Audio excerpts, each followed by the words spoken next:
हनुमान जी सर्वत्र हैं। हनुमान जी का नाम है पवन पुत्र। जहां जहां पवन है वहां हनुमान जी।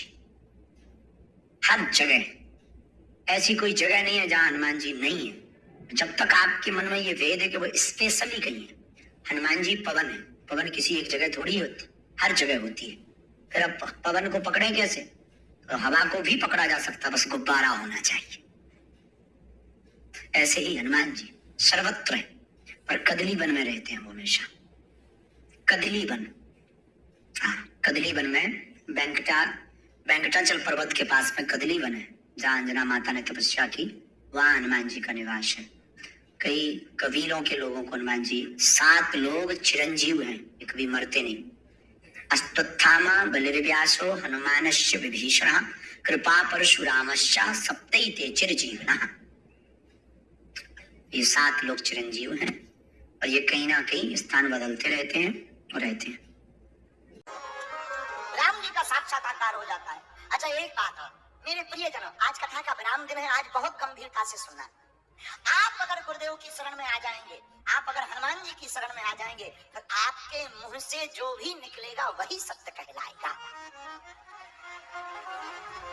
अच्छा, इसका मतलब सिद्धि आ जाएगी? ना ना ना, इसका मतलब ये है कि आप वही बोलेंगे जो सत्य होगा। क्यों? गुरुदेव की शरण में रहने वाला शिष्य हमेशा अनुशासन में रहता है, और जो अनुशासन में रहता है उसी का प्रशासन होता है, उसी का शासन होता है। टिकने का उपाय है अनुशासन। हम आपको एक सत्य घटना सुना रहे हैं वाणी के ऊपर। तो एक प्रदेश है जिसका नाम है राजस्थान। राजस्थान में एक शहर है जयपुर, और राजस्थान बड़ा ही समृद्ध प्रदेश है। जयपुर में उदयपुर, क्षमा करिए जयपुर नहीं है, उदयपुर। उदयपुर में एक मंदिर है श्री चतुर्भुज जी का, उनका नाम है चतुर्भुज। वहां एक पुजारी हुए श्री देवा पंडा जी। आहा, नाम उनका देवा पंडा जी। वो ठाकुर जी के बड़े भक्त। चतुर्भुज भगवान श्री लक्ष्मी नारायण का मंदिर, लक्ष्मी नारायण के मंदिर में रोज पूजा करते, रोज ध्यान करते, रोज अर्चन करते, सुबह शाम आरती गाते, रोज लक्ष्मी नारायण की जय जयकार करते। आहा, जो घटना है ये बहुत पुरानी है। तो वो मंदिर वहां के राजा ने बनवाया था। राजा का नियम था, मंदिर में रोज शाम के समय प्रणाम करने राजा जाते थे। तो पंडित जी क्या करते थे, देवा पंडा जी जो पुजारी जी थे, वो भगवान के गले की माला निकालकर और राजा के गले में रोज डालता था। राजा का भी रोज का नियम और पंडित जी का भी रोज का नियम। आहा, कई दिन बीत गए, कई साल बीत गए। एक दिन अकस्मात राजा को देर हो गई। शाम के समय पंडा जी ने सोचा कि अब तो राजा आने वाले नहीं है, राजा शायद क्या पता आएंगे कि नहीं आएंगे। एक काम करते हैं, भगवान की माला पट बंद करने का समय हो गया, दरवाजा बंद करना है, आज की माला हम पहन लेते। उन्होंने माला ली, धारण कर ली। लेकिन जैसे ही धारण की, तब तक मंत्री भागा भागा आया और खबर दी, महाराज राजा आ रहे हैं। अब तो ये डर गए। रोज का नियम था, माला रोज देनी थी, और राजा आ रहे, माला तो हमने धारण कर ली, हमारे गले में अगर राजा माला देखेंगे नाराज हो जाएंगे। क्या किया जाए? मंदिर भी बंद हो गया, दूसरी माला भी नहीं है। अपनी माला निकाल कर उसको कपड़े में लपेट कर ऐसे बनाकर रख दिया मानो राजा के लिए अभी भी रख रखी हो, झूठ मूठ कर। भगवान से प्रार्थना की, क्षमा करना भगवान, अगर हम ऐसा नहीं करेंगे तो आपकी पूजा सेवा से ये राजा भगा देंगे। राजा आया, राजा के गले में पंडा जी ने माला डाली, लेकिन राजा माला को देखकर पहचान गया कि ये माला भगवान के शरीर की नहीं है, क्योंकि भगवान के शरीर की चढ़ी हुई माला से खुशबू इत्र की आती है, इसमें से खुशबू गायब हो गई। पुष्प कुछ झड़ गए हैं, पंखुड़ियां कुछ झड़ गई हैं। राजा ने कहा, पंडित जी जी जी, जी महाराज, क्या ये माला भगवान की है? हाँ हाँ महाराज। झूठ मत बोलो, क्या ये माला किसी ने पहनी है? नहीं नहीं महाराज, भगवान ने ही पहनी, ठाकुर जी की पहनी पहनाई आपको दी है। ना ना ना, हमको नहीं लग रहा है। राजा ने जब गौर से माला देखी तो माला में पुजारी जी का एक सफेद बाल फंस गया था। राजा ने चोरी पकड़ ली।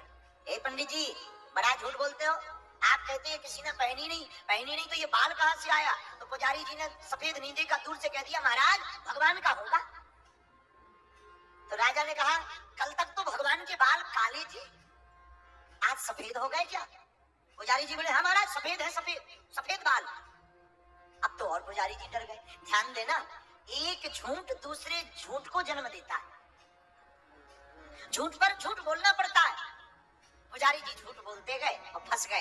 राजा ने अंततोगत्वा कहा महाराज अगर भगवान के बाल सफेद हैं तो कल प्रातः काल होते ही सबसे पहले मंदिर में राम ठाकुर जी के दर्शन हम करेंगे, भगवान श्री लक्ष्मी नारायण के दर्शन हम करेंगे। हम देखते हैं बाल सफेद हैं या काले, और अगर सफेद नहीं पाए गए तो पुजारी जी याद रखना तुम्हारा सिर कटवा दिया जाएगा और तुम्हारे वंश का खानदान का कोई भी व्यक्ति कभी भी भगवान की सेवा में पुजारी नियुक्त नहीं किया जाएगा। राजा की बात सुनकर पूरे नगर में हल्ला हो गया। पुजारी जी डर गए। अब ना तो सत्य बताते बने, न कुछ बोलते बने। पुजारी जी ने कुछ नहीं कहा, हाथ में माला ली, मनी मन सोचने लगे कि भगवान के बाल तो काले हैं और राजा को सुबह दर्शन करना है। सुबह दर्शन करेंगे तो स्वभावतः काले बाल मिलेंगे, और काले बाल मिलेंगे राजा हमें मार डालेगा। क्या किया जाए? राजा ने भी पहरेदार लगवा दिए कि कहीं पुजारी जी रात को डेंटिंग पेंटिंग ना कर दें। पहरेदार लग गए। अब तो पुजारी जी खूब परेशान, लेकिन देखना भक्त के बस में भगवान। हाथ में माला ली, मंदिर के पीछे जाकर के पुजारी जी रोने लगे।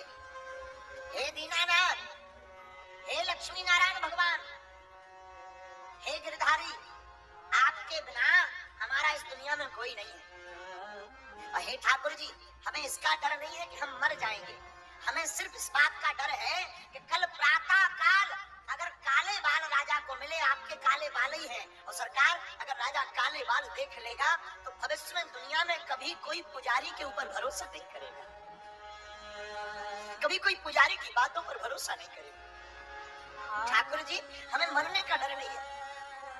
हे लक्ष्मी नारायण भगवान, हमें इसका भय नहीं कि हम मर जाएंगे, हमें दो भय हैं। एक तो ये आपकी पूजा से हम विमुख हो जाएंगे, आपकी सेवा से हम दूर हो जाएंगे, और कभी फिर कोई भक्त के ऊपर भरोसा नहीं करेगा, सबका भरोसा टूट जाएगा। ठाकुर जी आंखों में आंसू भरे, हाथ में माला लिए, होंठ कंपनमान हो रहे, कोने में बैठे, भोजन ही नहीं किया रात को, ना ना कोई भोजन नहीं, हाथ में माला, गुरुदेव के मंत्र का जाप कर रहे हैं। हे गुरुदेव कृपा कर दो, लक्ष्मी नारायण नाम का जाप कर दो। आंखों में आंसू भर करके मध्य रात्रि जब हो गई, आधी रात, चिल्लाते हुए मंदिर के पीछे रो रो करके कहते, मेरे तो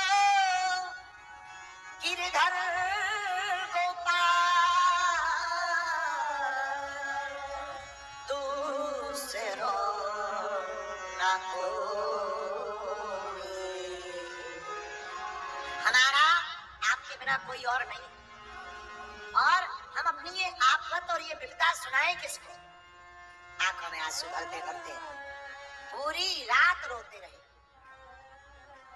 अब सुबह हुई तो तमाशा देखने वाले लोग भी बड़े विचित्र होते हैं। अभी हम कह दें कि कथा में आना है तो इतने लोग आए, अगर ये कह दें कि भैया हम तमाशा दिखाएंगे, अमुक व्यक्ति का चैलेंज पूरा करेंगे, फिर तो वो आदमी भी आते नौकरी छोड़ के जो कभी दरबारों में नहीं आते। तमाशा देखने का शौक सबको होता है, तमाशा देखने के लिए भीड़ लग गई।